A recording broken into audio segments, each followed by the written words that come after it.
Այսպիսի մի հետաքրքիր դրվագ կար, շատ է խոսվում կառավարության եւ ընդհանրապես պետական մարմինների դանդաղության մասին,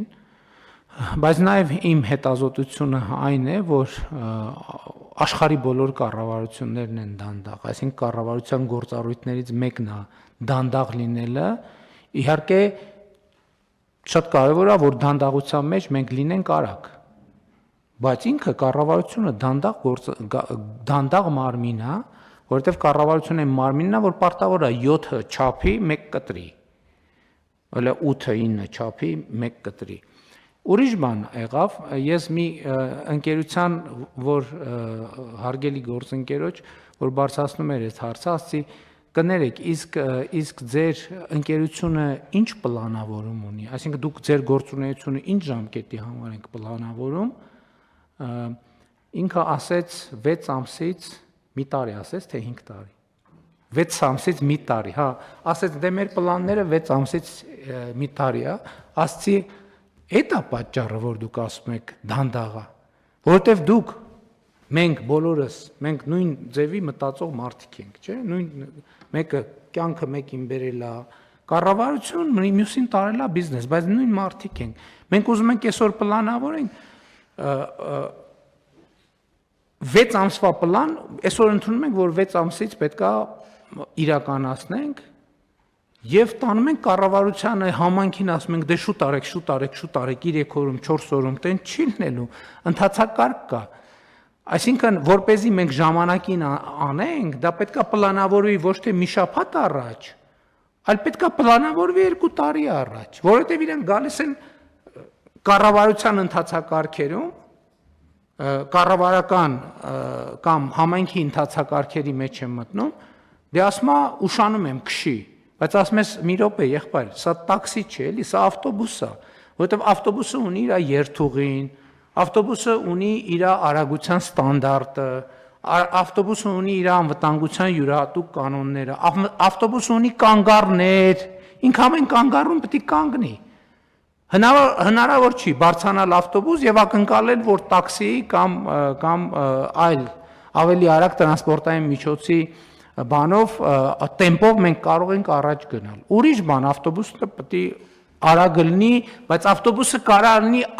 արագ լինի ավտոբուսի ստանդարտով։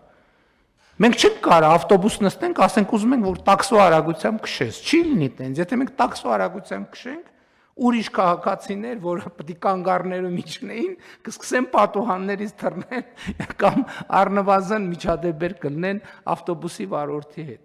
Այսինքն մեր իրականության մեջ ես անընդհատ բախվում եմ դրան։ Ես անընդհատ ավելի է խորանում իմ համոզմունքը, որ այս տրամաբանությունն է, որ մենք ավտոբուս ենք նստում, ուզում ենք տաքսո արագությամբ շարժվենք։ Եվ սա պետության էլի ոնց գալիս եմ, ոնց մտածում եմ պետության եւ ապա պետության միջև այդ ճեղքում է ամեն ինչը, որ մենք չենք կարողանում տենց էլ այդ ճեղքը լցնել այնուամենայնիվ արձանագրելով, որ պետությունը ուրիշ մարմին է, ինքը այլ կերպ է գործում, այլ տրամաբանությամբ է աշխատում։ Էլի եմ ասում, ամենևին չժխտելով եւ ավելի ընդգծելով պետության մարմինների էֆեկտիվության, արագության, բայց էլի եմ ասում, ինքը կարա արագ լինի ավտոբուսի արագության ստանդարտով, ավտոբուսի արագության ստանդարտով, որովհետեւ ինքը հանրային ծառայություն է, հանրային ծառայություններ է մատուցում։ Հնարավոր չէ ծառայությունը մատուցել մեկին ի հեճուկս մյուսի շահերի, եւ այստեղ շահերը երբեմն ոչ թե երբեմն պետք է հավասարակշռված լինեն, եւ սա շատ կարեւոր տրամաբանություն է։ Բայց վերադառնալով էլի մեր իրականության մեջ այսպիսի բան կա, մի անգամ ես դա հրապարակային նույնիսկ ասացի, բերել օրինակներ, ասենք նույնիսկ մեր բանում, մեր քննարկումների ժամանակ հնչում է սենց, Էստոնիայում սենց է, Էստոնիայում նենց է, եւ էլ չեմ ասում, առիթ ունեցել եմ ասելու, դե Հայաստանում մենք բոլորս, մեր 95%-ը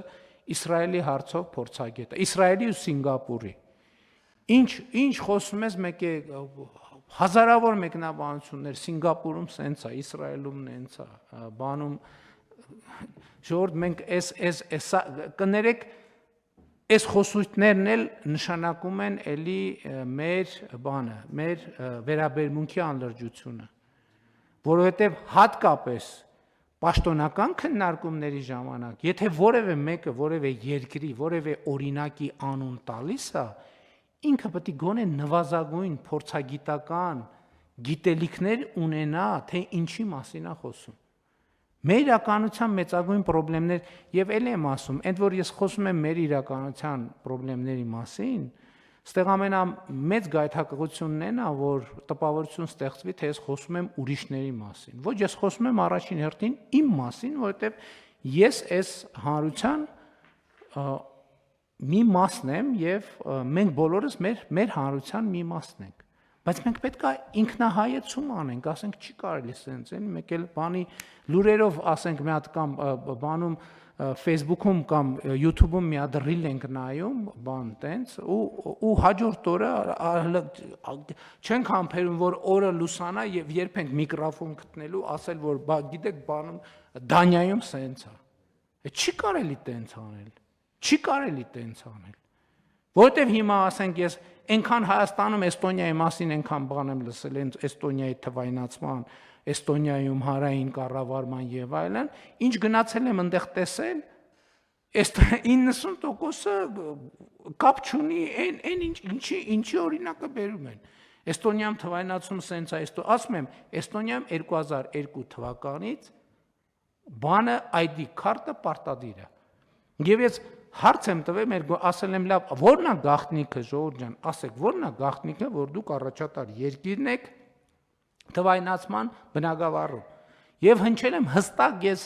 ինձ թվում էր, թե հեսա կասեն կմեջբերեն էստոնացի ժողովրդի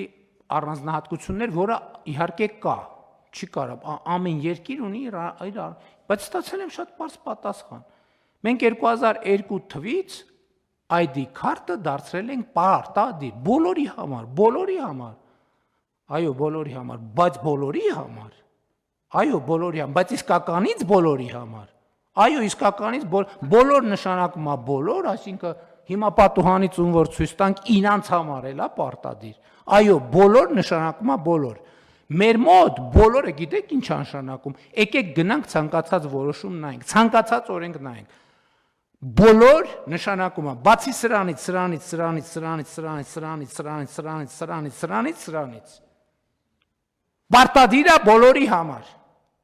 պարտադիր է բոլորի համար, բայց բացի ունենք եւս 47 կատեգորիա, որը բոլորի մեջ չի մտնում, ինչու ու բոլորը լեգիտիմ, նայես, հա ոնց կարելի է, դե ամոթ չի, օրենքը ամոթ չի, մարդկանց վրա տարածես, բայց բոլորի համար, բայց օրենքի գերակայությունը, օրենքի իշխանությունը, թափանցիկությունը բոլորի համար, բոլորը պետքա լինեն թափանցիկ, իհարկե բոլորը պետքա լինեն, բայց 87 կատեգորիա կա, որ եկեք պետք չի, իրանք լինեն թափանցիկ, որտեւ իրանք մեկա ցույց տալու բան չունեն, եթե մեկը ցույց տալու բան չունի, ինչի լինի թափանցիկ, պարզվում է, որ տենց գնում ենք, պարզվում է Հայաստանում 4-5 հոգի կա, որ բան ունի ցույց տալու, մնացած բոլորը դե խի պետք է բան ցույց տան, լավ 14, լավ 100, ասենք այս սենյակում նստածները եւ 1-2 ուրիշ սենյակում վերջ, պարտադիր, բայց պարտադիր է բոլորի համար,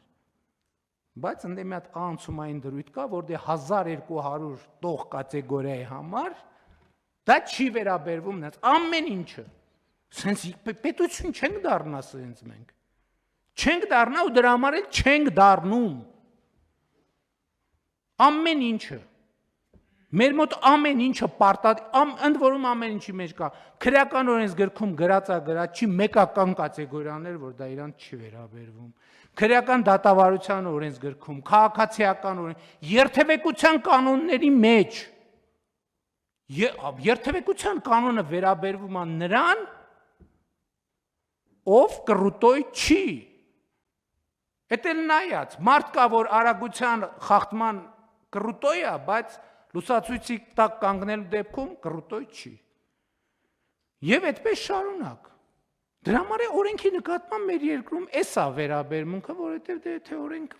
ստիպված ես, ուրեմն ինչքան այս կյանքում չունես բան արած, վաստակած, որ ստիպված ես օրենքով ապրել էլի։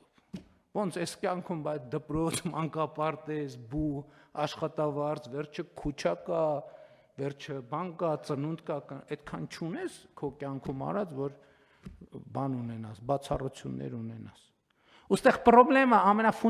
ես բանից գրում եմ, ես Էստոնիայից գրառում եմ անում, Տալինից։ Նայում եմ, ասում եմ, ոնց կարա էլի քաղաքը սենց բան լինի։ Հələ այնց բան էի գրել, այդ խեղճ էստոնացիք արդարանում էին, ասում են, դե գիտես գարունա բանա, երևի տեսել էին գրառումները, որ ասում են, դե գարունա բան, տենց մի քիչ լավ է մաքրած էլի, նկատում են, այնքան վատ էին զգում, որ ես տենց ուժեղ տպավորության տակ եմ մնացել, թե ոնց կարա քաղաքը այսքան մաքուր լինի, պատկերացրիք, չէ, ասում են, դե գարունա բանա, հիմի մի քիչ շատ ամաքրված էլի, դե տենց մեր ամառ աշնան այսքան մաքուր չի լինի, ասենք մարդիկ նեղվել էին, որ ես մարդ հայկե ուրիշ երկրից եւ տենց տպավորվել է։ Մեր արձագանքը, ինչ եմ գրում, ասում եմ, քաղաքը սենց մաքուր կարա լինի այն դեպքում, եթե մաքրողը երբ որ մաքրում է, հետևից կեղտոտողի պակաս կա։ Այսինքն հետևից կեղտոտողի պակաս կա։ Այսինքն մաքրելուց հետո քիչ են մարդիկ կամ չկան, որ ծխում գցում են, բան ուտում գցում են, խմում գցում են, ուղակի գցում են։ Ասում եմ, էստոնացիք վատ են զգացել, ասում են, գարնանային աշխատանքներ են արված, տենց համընկել է։ Մեր արձագանքը քաղաքապետը, նախարարը, վարչության պետը, բանը, այն ժեկի պետը, այն ժողովուրդ ինչքան կարելի է, վայ, այսօր չեմ բերե բանի, Մեսրոպ Մաշտոցի այդ առակացի առաջին, ինչքան կարելի է սենց բան անել, պտտվել անընդհատ կողքով շրջանցել իրականությունը։ Ես չեմ ասում Հայաստանի պաշտոնյաները լավն են, ես ասում եմ քաղաքը կարա մաքուր լինի, մենակ այն պարագայում, երբ որ մաքրելուց հետո շպրտողները, աղբը թափողները եւ ծխել գցողները քիչ են։ Չէ, բարձ բան եմ անում։ Կարանք էքսպերիմենտ անենք, հիմա գնամ գրառում անեմ, բացենք տենենք տակը ինչ է գրած։ Քաղաքապետը, վարչապետը, նախարարը, ժողովուրդ ինչ կապ ունի։ Ես եմ մեղավոր, որ մենք ծխում գցում ենք, ես 2004 թվականից չեմ ծխում,